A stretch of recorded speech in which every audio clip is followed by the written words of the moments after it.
తెలంగాణ జాగృతి అధ్యక్షురాలు కల్వకుంట్ల కవిత చేపట్టే 72 గంటల నిరాహార దీక్షను విజయవంతం చేయాలని యునైటెడ్ పూలే ఫ్రంట్ ఉమ్మడి జిల్లా ఇన్ఛార్జ్ రామ్కోటి ప్రజాపతి రాచమల్ల బాలకృష్ణులు అన్నారు.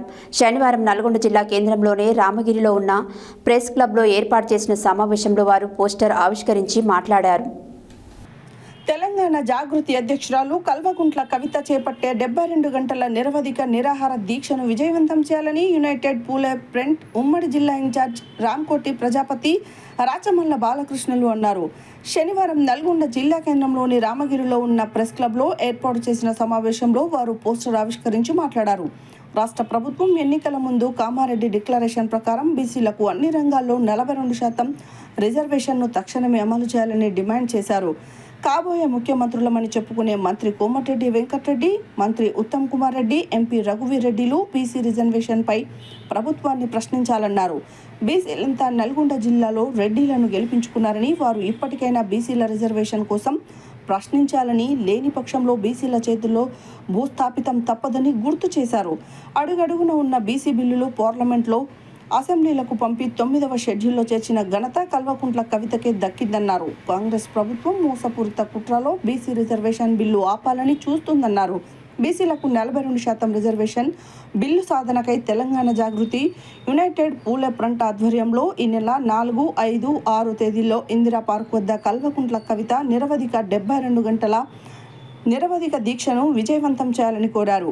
ఈ కార్యక్రమంలో నాయకులు ఎరుకల సంఘం వెలుగు శంకర్, దళిత సంఘం రాములు, యాదవ సంఘం దోటి గణేష్, పగిళ్ల భాస్కర్, విశ్వకర్మ సంఘం శ్రీనివాసాచారి, నరేష్, కుమ్మర సంఘం జిల్లా నాయకులు నగేష్, సంధ్యారాణి, మంజుల తదితరులు పాల్గొన్నారు.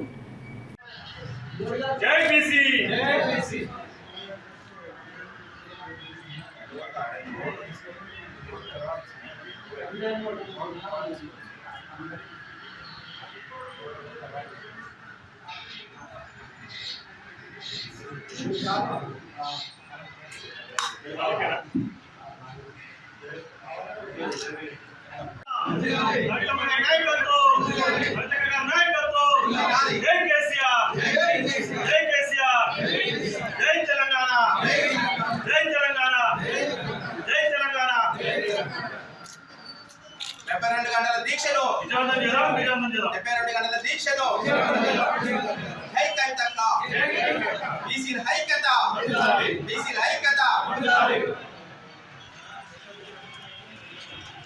జాగృతి మరియు యునైటెడ్ పూలే ఫ్రంట్ ఆధ్వర్యంలో ఈరోజు మేము నల్గొండ జిల్లాలో తెలంగాణ జాగృతి అధ్యక్షురాలు కల్వకుంట్ల కవితమ్మ గారు చేస్తున్నటువంటి దీక్షకు మద్దతు తెలపడానికి ఈరోజు ఇక్కడ విలేకరుల సమావేశం ఏర్పాటు చేసుకోవడం జరిగింది.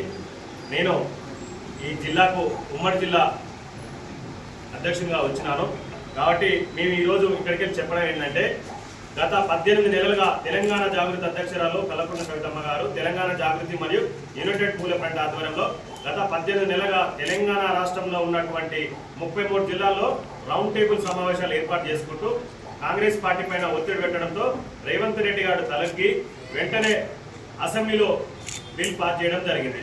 ఆ యొక్క బిల్ పాస్ చేసే విషయంలో కవిత గారు అడిగిన విషయాలు ఏంటంటే, ఈ యొక్క బిల్లుల్ని సపరేటు విద్యా, ఉద్యోగ, రాజకీయ విధంగా పెట్టాలని చెప్పడంతో ఆ బిల్లులను 2 విధాలుగా మార్చి 2 బిల్లులు పెట్టడం జరిగింది. ఆ యొక్క బిల్లులు పెట్టిన తర్వాత ఆ యొక్క బిల్లుని రాష్ట్రపతి గారి దగ్గరికి పంపడం జరిగింది. రాష్ట్రపతి గారి దగ్గరికి పంపి దాదాపు 4 నెలలు గడుస్తున్న సమయంలో ఆ యొక్క బిల్లును 9th షెడ్యూల్లో చేస్తే మనకు బీసీలకు, తెలంగాణ రాష్ట్రంలో ఉన్న బీసీలకు విద్యా, ఉద్యోగ, రాజకీయాల్లో మనకు 45% కలిగి వస్తాయి. అయితే మేము ఏం చెప్తున్నామంటే, 3 నెలల నుంచి ఇంతవరకు స్పందన కాంగ్రెస్ పార్టీది లేదు, బీజేపీ పార్టీది లేదు. అదేవిధంగా 2018 ఆర్డినెన్స్ మారుస్తూ 2025లో మన రీసెంట్ గా 15 రోజుల క్రితం మళ్ళీ కాంగ్రెస్ పార్టీ ప్రభుత్వం ఇక్కడ అసెంబ్లీలో మళ్ళీ ఒక బిల్ పాస్ చేసి గవర్నర్ గారు దానికి పంపడం జరిగింది. ఆ యొక్క బిల్లు కూడా ఇప్పటి వరకు మీద స్పందన లేదు. అంటే మేము ఏం చెప్తున్నామంటే, రేవంత్ రెడ్డి గారికి చిత్తశుద్ధి లేదు, బీసీలకు 42% ఇవ్వాలని చెప్పేసి కనీసం అవగాహన లేకుండా ఉన్నటువంటి రేవంత్ రెడ్డి గారు మీరు కనీసము కాంగ్రెస్ పార్టీ ఆధ్వర్యంలో, ప్రభుత్వ ఆధ్వర్యంలో మీరు సుప్రీంకోర్టు తలుపులు ఇంత తగ్గలేరు కాబట్టి 9th షరతులు అధ్యరిస్తలేరు, ఆర్డినెన్స్ మీరు పాస్ చేస్తలేరు, ఆర్డినెన్స్ పాస్ చేసిన దాన్ని లీగల్ ఫైట్ చేస్తలేరు. గత పక్కనే ఉన్నటువంటి తమిళనాడు ప్రభుత్వంలో, అప్పుడు గతంలో కూడా జయలలిత ప్రభుత్వం కూడా 9 సంవత్సరాల వరకు స్థానిక ఎలక్షన్లు జరపలేదు. దేనికంటే అక్కడ వాళ్ళు కూడా 50% పైన ఉన్నారు కాబట్టి 50% వరకే సీజింగ్ ఉన్నది కాబట్టి దాన్ని తీయాలంటే సుప్రీంకోర్టు తలుపులు తట్టి అక్కడ తమిళనాడు ప్రభుత్వంలో కూడా ఖచ్చితంగా వాళ్ళు బీసీలకు రిజర్వేషన్ కల్పించుకుంటారు. కాబట్టి మేము ఏం చెప్తున్నామంటే మీకు తెలంగాణ రాష్ట్రంలో ఉన్న బీసీల మీద ప్రేమ గిట్టుంటే సుప్రీంకోర్టు తలుపులు తట్టండి, మీరు కేసు వేయండి, ఫైట్ చేయండి. కానీ ఈ ఎలక్షన్ పోతాం అంటే మాత్రం రాబోయే రోజుల్లో మీకు మాత్రం గుణపాఠం తప్పుతుంది. మీరు బీసీలకు ఇచ్చిన హామీ నిలబెట్టుకోవాలి. ఇక్కడ స్థానికంగా ఉన్నటువంటి వాళ్ళు చాలా మంది కోమటిరెడ్డి వెంకరెడ్డి గారు కానీ మన జానారెడ్డి గారు కానీ చాలా మంది రెడ్డిలు నాకు తెలిసినంత మాత్రం స్వతంత్రం వచ్చిన కాడికెళ్ళి నల్గొండ జిల్లాలో రెడ్లు మాత్రమే పాలిస్తున్నారు. బీసీలకు స్థానం లేదు. ఏ పార్టీ అయినా సరే రెడ్డిలే పాలిస్తున్నారు. కాబట్టి మేము ఏం చెప్తున్నాం, మీరు ముందు నడిచి బీసీలకు స్థానం కల్పించండి. మీ పార్టీ అధికారంలో వచ్చింది కదా, మీరే భోజనం పెట్టే స్థాయిలో ఉంది కాబట్టి మీరు చేస్తున్నట్టు బీసీ రిజర్వేషన్ కోసం దానికి ఏమంటారు? మేము 6వ తారీఖున బీసీ బిల్లు ధర్నా చేస్తున్న విషయం మేము కూడా ఓకే బ్రదర్. కానీ ఏం చెప్తున్నారంటే వాళ్ళు రాష్ట్ర ప్రభుత్వం ద్వారా తీసుకెళ్తున్నారా, కాంగ్రెస్ పార్టీ ద్వారా తీసుకెళ్తున్నారా అని మాకు ఇంతవరకు తెలియదు, స్పష్టత లేదు. మేము రాష్ట్ర ప్రభుత్వం ద్వారా తీసుకెళ్తే అఖిలపక్షం మొత్తం తీసుకెళ్ళాలి, ఓన్లీ ఒకరిద్దరు తీసుకెళ్ళడం కాదు. మన ప్రభాకర్ ఏం మాట్లాడుతున్నాడు, బీసీలందరూ రాండి అంటే బీసీలందరూ కాంగ్రెస్ పార్టీ కండవలు వేసుకొని రావాలా, కాంగ్రెస్ పార్టీ తొత్తులై రావాలా? మేము అఖిలపక్షం మొత్తం తీసుకెళ్ళాలి. మీరు బీఆర్ఎస్ పార్టీ తీసుకెళ్ళాలి, బీజేపీని తీసుకెళ్ళాలి, తెలంగాణ జాబితా తీసుకెళ్ళాలి, బీసీలను తీసుకెళ్ళాలి, అందరూ తీసుకెళ్ళాలి. తీసుకెళ్ళినప్పుడే మేము వచ్చి రావడానికి సిద్ధంగా ఉన్నాం. కానీ మేము కాంగ్రెస్ పార్టీ ద్వారా రమ్మంటే మాత్రం రావడానికి సిద్ధంగా లేవు అన్న.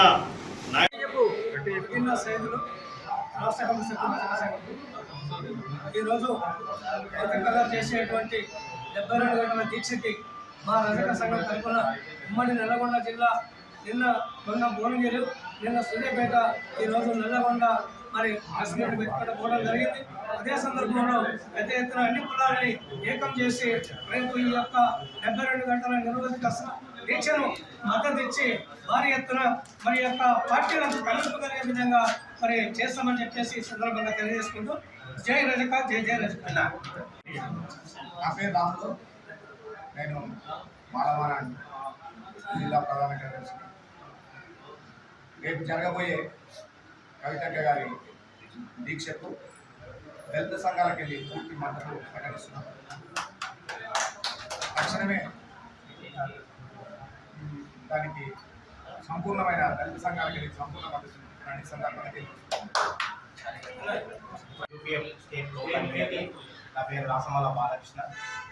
మరి కవితక్క గారి ఆధ్వర్యంలో 4వ తారీఖు ఉదయం 10 గంటల నుంచి 7వ తారీఖు 10 గంటల వరకు 72 గంటల నిరవధిక నిరాహార దీక్షకు మన నల్గొండ జిల్లా నుంచి సబ్బండ వర్గాలు, మన బీసీ బాంధవులందరూ కూడా పెద్ద ఎత్తున కదిలి వచ్చి ఆ యొక్క సభను విజయవంతం చేయాలని ప్రతి ఒక్క బీసీ కుటుంబంలో పుట్టిన ప్రతి ఒక్క సోదరునికి ఈ యొక్క సభ ద్వారా వినియోగించుకుంటా ఉన్నాను.